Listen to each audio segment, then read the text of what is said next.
the sensoria are dominant in the human personality, and he says that the oh, I thought I turned this off. Sorry.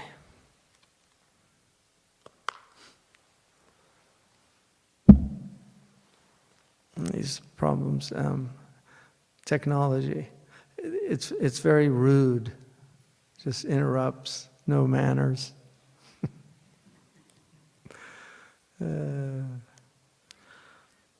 People used to, they would come and knock on the door, and you could either answer the door or not. Now it's the telephone. It's just wherever you go.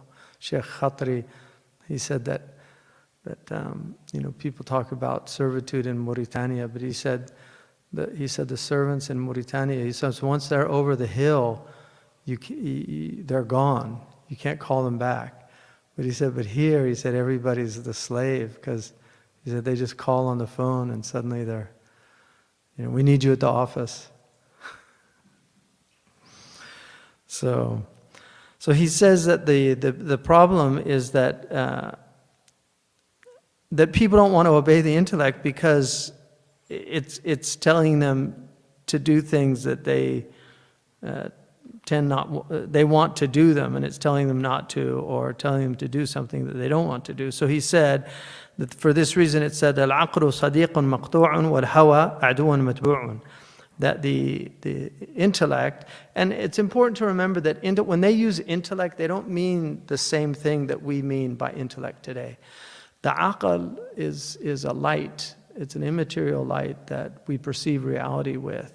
And it's a very high thing, and even the medieval scholastics in the Western tradition understood it as something very different from what it's understood today to be. It's more of a cognitive function today as opposed to something that that has an intuitive quality, but also has a capacity that's extraordinary in its immense possibilities. So it has. In our tradition, we have all these different names for it. So it's called the ruh, it's called the nafs, it's called the aql, it's called the fu'ad, it's called the nuha, it's called the lub, the al-hija. There's all these different names. And the Arabs say, katharat al-asami tadulu ala azamat al-musamma, that many names indicate the immensity of the thing named. So Allah's, we don't know Allah's names. Allah has names that we know 121 names if we look in the tradition that we've been given, like the Quran has. If you include what they call the asma al-mushtaqqa. But the Arabs name things that have great import, and so, like for instance, the lion has many names. There's over 500 names for the lion in Arabic. So the lion is something, and there were a lot of lions on the Arabian Peninsula. So it was something immense to the Arabs, like the lion. And the dog has many names in Arabic. There's a famous Abu Ali al-Ma'arri who was blind. A man bumped into him and called him a kalb. Because he was blind, he bumped into the man. The man called him a kalb, and he said, "Al-kalbu man la ya'rufu 50 isman lil-kalb." The real dog is the one that doesn't know 50 names for dog. And so Imam Suyuti wrote a tabarri min sibab al-ma'arri, how to get out of the curse of al-ma'arri. So he wrote a book on the 50 names of the dogs, so you could learn them and not be a kalb. According to Abu Ala. So the intellect has many names because there are many different aspects to the intellect. It's a multifaceted phenomenon. And consciousness study is one of the obsessions of modern people, because we have a whole slew of these people that want to prove that consciousness is material. The judgment, even in modern science, they don't really fully understand consciousness, where it comes from. They understand aspects to the brain. Neuroscience is very well developed. but they don't understand consciousness, especially the qualitative aspect of consciousness, like how we experience things qualitatively, not quantitatively, not measurably, but how we experience things qualitatively that you can't put your hand on it. There's nothing there to indicate that it's a material phenomenon. It's an immaterial phenomenon. And that's why consciousness for us is a proof of the immaterial world. The very fact that we're conscious. Even though God's put us in these bodies, we're embodied, and so we experience consciousness through the sensoria, but we also have a priori reason. We have the ability to think outside of the sensoria. We can think about things that we have no experience in the sensoria of them, and contemplate them. And so he's pointing this out, that the intellect, it's a momentous thing, and it's something that we should listen to, but we don't. So he says, he quotes the poet who says, إذا ما دعتك النفس يوما بشهوة وكان عليها للقبيح الطريق فدعها وخالف ما اشتهيت فإنها عدو ودود والخلاف صديق. That if your nafs, if this lower self calls you one day to some appetite, and it was something foul, it would lead to a foul thing, then he says, leave it and go against what you're desiring, because desire is a friendly enemy, right? So it's tricking you. And he says, وَالْخِلَافُ صَدِيقُ, to go against it is your real friend. And the Prophet ﷺ, for that reason, said, حُفَّتَ الْجَنَّةُ بِالْمَكَارِهِ وَحُفَّتَ النَّارُ بِالشَّهَوَاتِ. He also said, sallallahu alayhi wa sallam, and it's one of the foundational hadiths, according to Imam al-Nawawi in the Arba'een, he said that the Prophet ﷺ was reported to have said, لا يؤمن أحدكم حتى يكون هواه تبعا لما جئت به. That none of you truly believes until the hawa, the desire of the person, is in accordance with what I have brought. So initially you have to struggle with that. But once the sunnah becomes your habit, it's your want, you've habituated yourself to following the Prophet's guidance, then you have the malaka of virtue. And so your hawa now is in accordance with what he desired.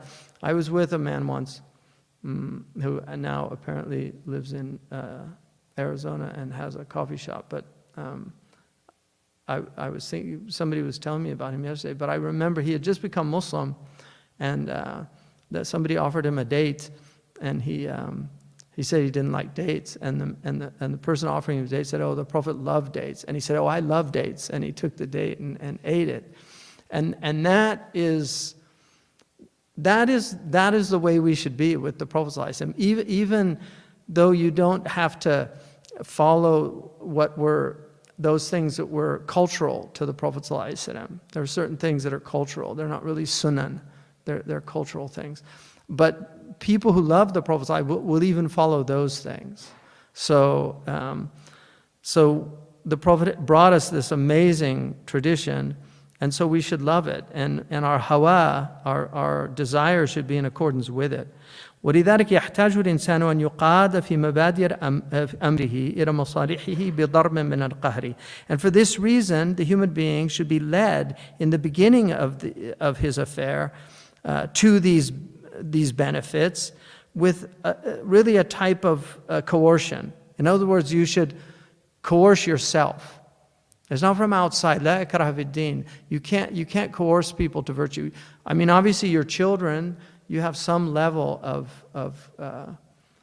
you can compel them to a certain degree, but in the end, it's much better to get them to love things, because as a wise Greek said, that things that are learned through compulsion never stay. They don't stay. And that's why, one of the things that Dr. Cleary said was very interesting. He said about that verse, La ikraha fi din, he said, true religion comes from the heart. One should not feel compelled to pray. One should want to pray. And that's really when the religion has become real for you. It's no longer this thing you have to do. It's the thing that you want to do. It's very different. La ikraha fi din. So he says initially, and this is why the Prophet said, "Ya ajaban liqawmin yuqaduna ila al-jannah bis-salasil." So this is about a group of people that he knew would become Muslim, and he saw them. They were prisoners after the battle, and they were not tied up, and he laughed when he saw them. I mean, and the Prophet did not laugh qahqaha. The Arabs call it qahqaha. Yuqahqihu, like ha ha ha. The Prophet, his laugh was a smile. And even you rarely saw his nawajid, the molars, those front molars. But usually he would smile where they said they could see his canines. So he was smiling, seeing these people, and one of them thought, why are you, these people are in tribulation, why are you smiling? And he said, Ajaban, like it's wondrous to see people that are being taken to paradise in chains. Because he knew they would become Muslim. So even though they were opposing him then, he knew that they would become Muslim. And so he just saw that. And that's why Ibn Ata'illah, one of the things he says in the Hikam, he says that if you don't come to Allah with ihsan, right, then he will bring you with salasil al-imtihan, the chains of tribulation. Like if you don't go to him from his ihsan, he will give you tribulations in your life to drive you to him. So it's always better to go from his ihsan, like because his ihsan is so immense, and just out of gratitude. وحق الإنسان أن يجاهد هواه إلى أن يقتحم العقبة فيتخلص حينئذ من أذاه. So he says that it's appropriate for a man, for a human being. Insan really is a genderless. It means both male and female.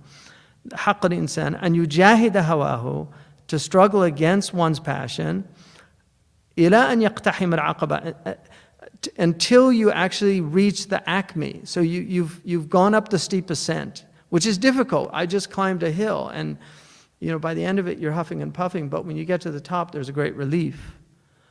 And so that's what he's saying. فَيَتَخَلَّصْ حِينَئِذٍ مِنْ أَذَاهُ. So you're free from the harm of the self. And Ibn al-Munkadir, who was Imam Malik's teacher, one of the great Medinan scholars, he said, جَاهَدْتُ نَفْسِي 50 سَنَةً حَتَّى اسْتَقَامَتْ لِي. I struggled with myself for 50 years until it was finally in submission and upright for me. So this is a war with yourself. You're struggling against yourself. And the worst thing that people do is give in to their self. It's the worst thing that people do. And you'll never feel good about yourself if you give in to yourself. You will only feel good about yourself if you fight yourself. If you don't fight yourself, you won't feel good about yourself. When you achieve something after great effort, that's always an immense inshirah that comes. There's an expansion in your heart that comes from striving for something, and like when you learn something. So then he says, لِلنَّفْسِ نَظَرًا. So the nafs has two. It has two.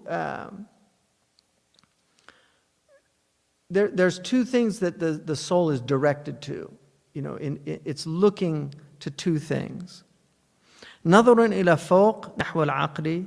It's either looking upward towards the intelligibles. ومنه تستمد المعارف وتميز بين المحاسن والقبائح وتعرف كيف تتحرى المحاسن وتتجنب القبائح.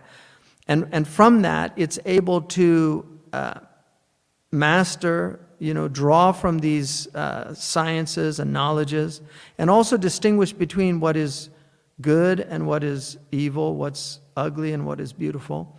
And then also to know how to seek what's beneficial and to avoid what's harmful, to seek what's beautiful, to avoid what's ugly, to seek what's virtuous and to avoid what's vicious. So and then the second perspective, إلى تحت نحو الهواء. It's looking at down. So it's a downward. One's looking upward, one's looking downward. And so he says, وَبِهِ تَنْسَى الْحَقَائِقِ. And because of this, the soul forgets the realities. It forgets those higher things. وَتَأْلَفَ الْخَسِيسَاتِ. And it will become accustomed to contemptible things, to low things, things that are unworthy of our nature. بَلَ الْقَاذُورَاتِ. Even foul things. So the khasisa is a low thing, but the qadura is something it's defiling. It will defile you. And there's things that you can do in this life where it will make you feel defiled if you do that. Sinfulness defiles the soul, and that's why there's a motif in a lot of films where they will show somebody who's been defiled, and then the next scene will show a shower scene, because there's this need to be purified. So if somebody's violated, they want to be purified. But when you violate yourself, right? It's one thing to be violated by another person, but what happens when you violate yourself? When you violate the sanctity of your own soul? And that also needs it needs tawbah, and it needs cleansing. So he's saying, وَالنَّفْسُ مَتَى كَانَتْ شَرِيفَةً أَدَامَتَ النَّظَرَ إِلَى مَا فَوْقَهَا. When the soul is noble, then it continues its perspective. It's looking always to what's above it, كما ذكرنا.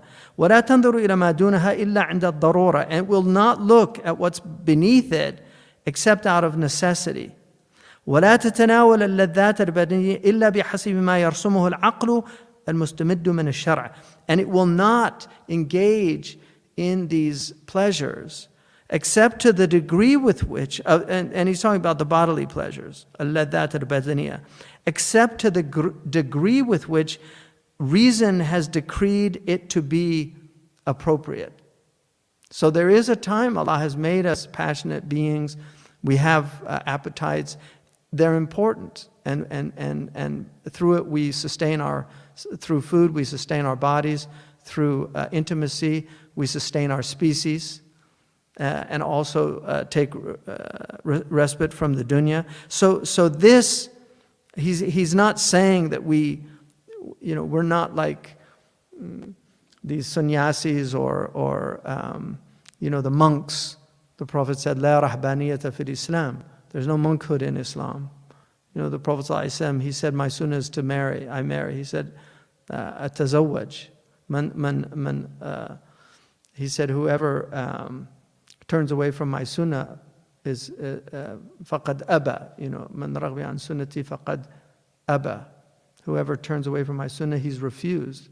Meaning he's refused Jannah. So the Prophet, which doesn't mean, again, that, we have to be careful with these things because people can misunderstand them. It doesn't mean that there hasn't been, there are scholars that didn't marry. Imam Nawawi never married. Ibn Taymiyyah never married. So there's scholars that never married. But they didn't do it as a devotional practice. And that's the difference. It's like not eating meat. If you choose not to eat meat because, one, you don't like it, then you're like Amr Abul Lahm, the Sahabi who didn't eat meat. There's one Sahabi who didn't eat meat, and the Prophet ﷺ أقروا عليه. So you can be a vegetarian in Islam. There's no problem with that. But if you do it devotionally, then you've made a bid'ah. That's the difference. And so if you're saying, it's higher not to marry, then you've made a bid'ah. Because the sunnah is to marry. It's higher to marry than to not marry. So that's important. So it doesn't mean you have to do something. But if you leave it, you don't leave it because for a spiritual or a religious reason. There's other considerations. And then he says, وَإِذَا كَانَتْ النَّفْسُ دَنِيَّةً أكثرت الميل إلى الشهوات البدنية فيحدث ذلك لها إذعانا وإنقيادا للشهوات البدنية فيستعبدها الهوى كما قال الله تعالى أفرأيت من اتخذ إلهه هواه وضله الله على علم. So he says, if the soul is pusillanimous, if it's a diminished soul, if it's a low soul, And this is important because these are realities. I mean, this is not something that's decreed for you. It's where your energies go. It's where you put your energy. So because the soul can grow. قَدْ أَفْلَحَ مَنْ زَكَّاهَا. Zakkaha means to grow. So he or she has had success who has grown the soul, right? So magnanimous means big soul. It's a soul that has grown. So it's important to what he's saying here is that this low soul, this daniya, is the one who inclines towards these things and then becomes really into, he actually يُحْدِثُ ذَلِكَ لَهَا إِذْعَانًا وَانْقِيَادًا. And that inclination then engenders in him a type of submissiveness to his bodily appetites to the point where they actually enslave him. He becomes enslaved by his passion. كما قال الله تعالى, have you not considered the one who took as his God his passion? وَأَضَلَّهُ اللَّهُ عَلَى عِلْمٍ. And so Allah then allowed him to go astray with knowledge. عَلَى عِلْمٍ, despite the knowledge. وَإِنَّمَا أَضَلَّهُ بَعْدَ أَنْ اتَّخَذَ إِلَهُ هَوَاهُ. He went astray after he had taken his passion as his God. وَجَعَلَهُ عَبْدًا لِلْأَغْرَاضِ الدُّنْيَوِيَّةِ, and made him a servant, a slave of his worldly aspirations, his worldly motives. كما قال النبي تعس عبد الدرهم تعس عبد الدينار. Wretched is the slave of the gold, and wretched is the slave of the silver. ومن هذه العبودية استعاد إبراهيم. And from this servitude, Ibrahim sought refuge. حيث قال واجنبني وبني أن نعبد الأصنام. Help me, cause me to divert me from and my children, my offspring, from worshiping the idols. And the biggest idol is the idol of the self. It's the nafs. The Prophet ﷺ said, أعد عدوك نفسك التي بين جنبيك. The worst enemy you have is what's between your two souls. So ظهور الإنسان في شعار الموجودات now وتخصيصه بقوة شيء فشيء منها. So ظهور الإنسان في شعار الموجودات. So here the human being, as they manifest amidst these existent, these emblematic existent things that we have, and then how he is particularized with this power in their midst. So he says, ذات الإنسان من حيث ما اجتمعت فيه قوى الموجودات صار وعاء عن العالم. The human being's essence, in terms of what is gathered in it from all the potentialities of existent things, has become a vesicle for the meanings of the world. إنما الكون معان قائمة بالصور. The whole world are meanings set up in images. كل من يدرك هذا كان من أهل العبر. So your ability is to penetrate the meanings of existence.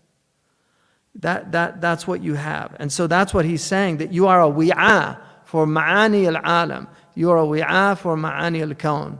كل من يدرك هذا كان من أهل العبر. Whoever understands that all of existence are forms, their meanings set up in forms.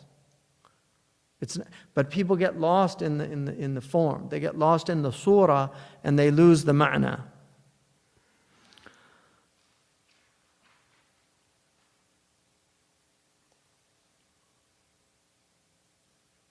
So then he says, وطينة صوره ومعدن آثاره ومجمع حقائقه وكأنه مركب من جمادات ونبات وبهائم وسباع وشياطين وملائكة ولذلك قد يظهر في شعار كل واحد من ذلك. So he says that he is the gathering place of all of these realities. He is the mine of all of their effects. And so he says, it's as if he is the composite of the inanimate, the vegetable, the animal, the high animals, the demons, and the angels. All of them come together in the human being. وَلِذَلِكَ قَدْ يَظْهَرُ فِي شِعَارِ كُلِّ وَاحِدٍ مِّن ذَلِكَ. And for this reason, those things that are emblematic in each one of those things can manifest in that person. Those things that really essentialize each one of those types of things can manifest in that person. So he says, فَيَجْرِي تَارَةً مَجْرَى الْجَمَادَاتِ. Sometimes he is like the inanimate things in his laziness. There's no motility. There's no volition. It's somebody who has no will. وَقِلَّةَ تَتَحَرَّكْ. Doesn't move. وَالْإِنْبِعَاث. There's nothing that is engendering in him. There's no incentivizing. There's nothing will incentivize him. وعلى هذا نبه الله تعالى بقوله ثم قست قلوبهم من بعد ذلك فهي كالحجارة أو أشد قسوة. So their hearts became hard after that. They were like stones or even harder. So Allah says, they're like that mineral world. وقد يظهر في شعار النباتات. Or sometimes those things that are emblematic in the vegetable world. الحميدة أو الذميمة. Either praiseworthy or blameworthy. فيصير إما كالأترج الذي يطيب حمره ونوره وعوده وورقه أو كالنخل والكرم فيما يلي من النفع أو كالكشوث في عدم الخير أو كالحنظر في خبث المذاق. وعلى هذا نبه الله تعالى بقوله ضرب الله مثلا كلمة طيبة كشجرة طيبة أصلها ثابت وفرعها في السماء ومثل كلمة خبيثة كشجرة خبيثة اجتثت من فوق الأرض ما لها من قرار. So he says that sometimes they're like these vegetable things, like for instance the atruj. The atruj, I mean, they usually say it's a lemon hindi. It's like a grapefruit. I really feel it's the orange. In Spanish they say naranja, which I think maybe came from that, Allahu A'lam. But because the Prophet ﷺ said the mu'min that reads the Quran is like the truj. رِيحُهُ طَيِّبٌ وَطَعْمُهُ طَيِّب. It has a good smell and it tastes good. And he said, وَالْمُؤْمِنَ الَّذِي لَا يَقْرَأُ الْقُرْآنَ كَالتَّمَرِ لَا رِيحَ لَهُ وَطَعْمُهُ حُلْوٌ. It has no smell, but it has a good taste. And he said, الْمُنَافِقَ الَّذِي يَقْرَأُ الْقُرْآنَ كَالرَّيْحَانَ. It has a sweet scent, but it's bitter to taste. And the one that doesn't read the Quran is like the handal. No scent, but it's bitter to taste. So that's what he's saying here, is that we have those qualities. So he says the atruj he says it's like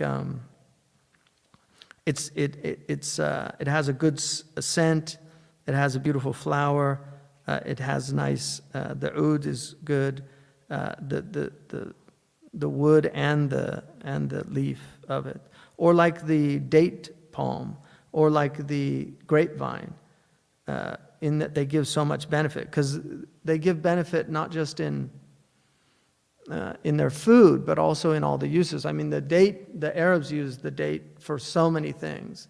They used it for writing on, they used it for, the Prophet ﷺ flossed his teeth with the date fiber. They used it for building. A lot of building materials come from the date palm. And they also used it for clothing as well. So many, many benefits from the date. And then he says, oh, kashuth. The kashuth is if you go to the south, they have these big trees, and they have this, it's like gossamer. It hangs from the tree. I don't know what they call it. There's a word for it in English, though. But it's a rootless type of parasite. It's a rootless moss. It's like a moss on the trees. So that's what he means by kushuth. There's no good. It's just there, and it has its own kind of beauty, because everything Allah makes is beautiful. So even the when you see like a dead tree, there's something beautiful about a dead tree. Or you take like somebody like Georgia O'Keeffe. I mean, she did many drawings of skeletons, just of cows' heads that she would see out in the New Mexican desert. So everything Allah makes is beautiful. Whereas our garbage is ugly. Human garbage is ugly. But all of God's waste products, when you see them, like you go and see dead seaweed on the beach, there's a beauty to it. And so even with the kushuth, but he's saying it doesn't really have any benefit. It's actually not good for a tree. أو كحنظل في خبث المذاق, or like colocynth, because it has a foul taste. وعلى هذا نبه الله تعالى بقوله ضرب الله. So then Allah has showed us this when He said, a good word is like a good tree. Its roots are firm and its branches are in the heavens, which is La ilaha illallah Muhammad Rasulullah. And a bad tree is foul. A bad word is like a foul tree. It has no, it'll just be uprooted easily, and it has no stability. Like, a tree that's rotten, when the winds come, it just blow it over, but just pull it out. You'll see the roots pulled out. And then he says, or like كالطير المسمى بأبو الوفاء في الوفاء. There's a bird called Abu al-Wafa, which means the loyal bird. So, because it comes back to the same place again and again. And so there's people like that are very loyal. Or كخنزير في الشرع, or like the pig in its appetite, greed. Or كالذئب في العيث, or like the wolf in its aith is like causing trouble. So it's a troublemaker. The wolf comes in and eats all the chickens. أو ككلب في الحرص, or like the dog in its covetousness. أو كالنمل في الجمع, or like the ant in its, ants are hoarders, right? There's people that are hoarders. So he's saying that there's people like ants, there's people like dogs, there's people like rats. أو كالفأرة, I mean, we even use that term, he's a rat, right? أو كالفأرة في السرقة. أو كالثعلب في المراوغة, or like the fox in its craftiness. يراوغ. The Prophet ﷺ, he said that towards the latter days he wished that the ulama would يراوغ راوغان ثعلب. They would be more like the fox, because the fox is weak. So when the Muslims have no power, they should be more like the fox. Because the fox is a weak animal, but it makes up with its weakness with its intelligence. It's crafty. That's why Aesop always has the fox. The lion invites the fox into the cave. And the fox said, I think I'll pass. And the lion said, well, I'm just being hospitable. And he says, I see all these fox footprints going in, but I don't see any coming out. So the fox is smart, and that's why Aesop uses him like that.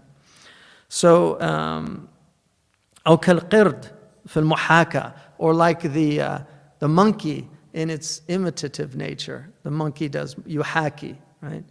The Sudanese, they say, li ma عنده ورد قرد. If you don't have a wird, like if you don't have a devotional practice every day, you're like a monkey. Li ma عنده ورد قرد. So قرد. أو كالحمار في البلادة, or like the donkey in its stupidity.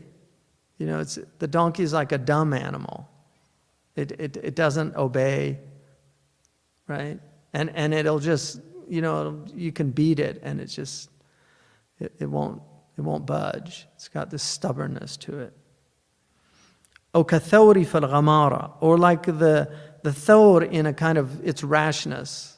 Like it'll, the thawr will just, out of rage, attack something.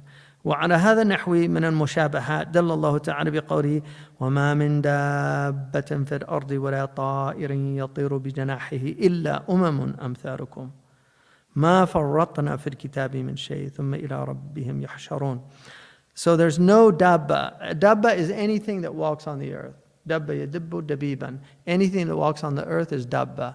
But it can also, dabbat al-ard is the termite, right? But it's usually dabba is like a kind of imperceptible, because most animals, if you notice, are very quiet because they all have natural enemies. So you very often don't notice animals. Like cats, you won't even notice cats. And animals in nature are very, they're always, their ears are always checking because they all have natural enemies. So he says there's no dabba in the earth or a bird flying in the air with its two wings, except their communities like unto yourselves. All right, so that's what he's saying, that we have all these things in us, which is why many, many traditional peoples, and the Arabs still do this. We don't do it so much. I think there might be a few names left that do have some, but traditional peoples always named their children after animals. It's very common. Because they were looking at the positive. They didn't name them cockroaches or rats, or they named them eagles, and like Saqar is an Arab name. Fahad, Asad. Right? These are high things. In some of the Native American tradition, they would name them after animals with defects, but they did it because they wanted. An animal that has a defect will make up for it with its cleverness. So it was kind of a way of, wanting them to have some kind of benefit from that. So he says, وَكَذَلِكَ جَعَلْنَا, and then he says, وَيَظْهَرُ تَارَةً فِي شِعَرِ الشَّيَاطِينِ, and sometimes in those things that are emblematic to the demons, فَيُغْوِي وَيُضِلُّ وَيُسَوِّلَ الْبَاطِلَ فِي صُورَةِ الْحَقِّ, so they will lead astray and misguide and convince somebody that falsehood is, they will deem falsehood and make it appear to be true. فَيَبْتَغِيَ الضَّلَالَ, they seek error. وَيَتَّبِعَ الْهَوَى, and follow their passions. كما دل الله تعالى عليه بقوله وكذلك جعلنا لكل نبي عدوا شياطين الإنس والجن يوحي بعضهم إلى بعض زخرف القول غرورا. And like that, we have made made for every prophet enemies from the shayateen al-ins wal-jinn. So the human shayateen are the worst ones. They're the worst. Now the shayateen, the marada, are locked up, but the human shayateen are in. They're in full force always. So then he says, وَيَظْهَرُ تَارَةً فِي شِعَرِ الْمَلَائِكَةِ, and sometimes he manifests in those things that are emblematic to the angels. فَيَتْبَعُ الدِّينِ وَيَعْصِي الْهَوَىٰ, he follows the way of the deen, piety, and disobeys his inordinate passions. وإنما يكون إنسانا إذا وضع كل واحدة من هذه الأشعرة في موضعها حسب ما يقتضيه العقل المستضيء والمستبصر بنور الشرع. So place all of these emblematic aspects of these things in their proper place, that is governed by a illuminated and piercing intellect that is illuminated by the light of the Sharia. Wallahu a'lam. And Allah knows best. So then he goes into mahiyatul insan. Mahiya is a really interesting word because it's one of these. It's a portmanteau word that comes from mahiya, and the medieval scholastics clearly got this word from us because they talk about the quiddity, which is quid est, which is exact same thing, mahiya. So that was their translation from the Arabic texts when they talked about the mahiya. So the mahiya is what gives you the essence of something. It tells you what it is because you perceive, you abstract the form. So in the causes, you see the formal cause of the thing. And seeing the formal cause, right, is what enables you to penetrate the mahiya. Like you say, what is it? Like, what is this? What's its mahiya? This is a book. And then you can define the book of what it is. So now he's going to get into what is a human being? What's the mahiya? What is it? A human being. Mahiyatul insan. ماهية كل شيء تحصل بصورته التي يتميز بها عن أغياره كصورة السكين والسيف والمنجل ونحوها. So the essence of the quiddity of everything is acquired through its form that distinguishes it from all other things, like the form of a knife or a sword or a minjal. So those three things can be used. All of them can be used, I mean, for different things, but generally they're weapons, really, right? They're blades of some sort. So the minjal, you use it to harvest wheat or harvest corn. The scythe, I think it's scythe or scythe. Anybody? Scythe, yeah. So the minjal is that's what you use to harvest. The sword you use to fight usually, and then the sakin can be used for fighting or for many. It's one of the most beneficial tools that humans have. There's tools that the Arabs call al-muhillat. The muhillat are the tools that if you have them, you don't need anybody. That's what the Arabs say. You can go wherever you want. Halla haythu sha'a. If you have the muhillat, halla haythu sha'a. And it's said that the Adam alayhi salam came down with the anvil and the hammer when he came to the earth. That was the thing he needed to, because we're tool makers. We're unique.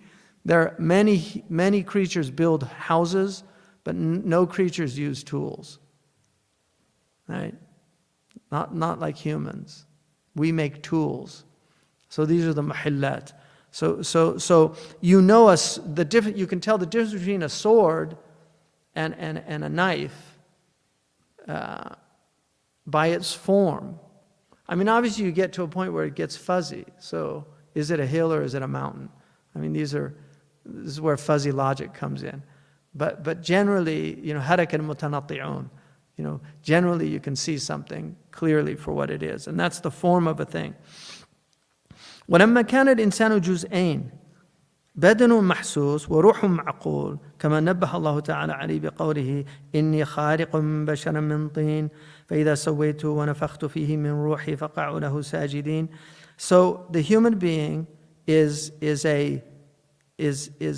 both a sentient being but also an immaterial being. So we're sentient and immaterial at the same time. We're both spiritual and material. And he said this is what Allah meant when he said, I'm creating a human being from clay. So there's our materiality. فَإِذَا سَوَّيْتُهُ وَنَفَخْتُ فِيهِ مِنْ رُوحِي. There's our spirituality. So when we fashioned the clay and then breathed into it the soul from the amr of Allah. So that's فَقَعُوا لَهُ سَاجِدِينَ. That's what makes us worthy of the honor that the angels were commanded to show us, is that we're unique. ثُمَّ أَنشَأْنَهُ خَلْقًا آخَرَ. We made the human being a different creation. We're a completely unique creation. Allah has made us completely unique. And this is where modern people, they have a spiritual dementia because they've forgotten who they are. And this is one of the great tragedies of modern people. We have forgotten that we were created fi ahsani taqweem, in the best of statures. The human being was created in the best of statures. And so that's what he's saying here, is that we have both. وَكَانَ لَهُ بِحَسْبِ كُلِّ وَاحِدٍ مِّنَ الْجُزْءَيْنِ صُورَةً. So for this reason, he has, from both perspectives, a form. فصورته المحسوسة البدنية انتصاب القامة وعرض الظفر وتعري البشرة عن الوبر والضحك.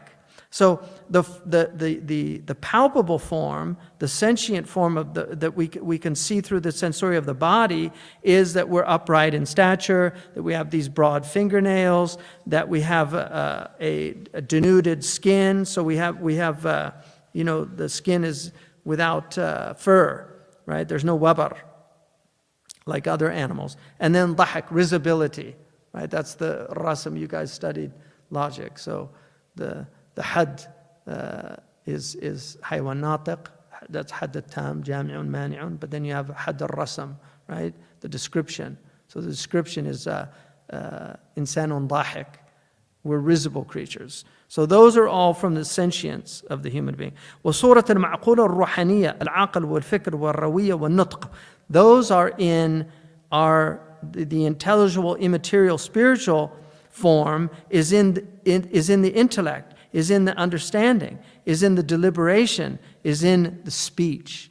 Those are what make the human being a spiritual being. And that's why speaking, إنه لحق, this is the truth. How? مثل ما أنتم تنطقون, just like you're speaking. Because speech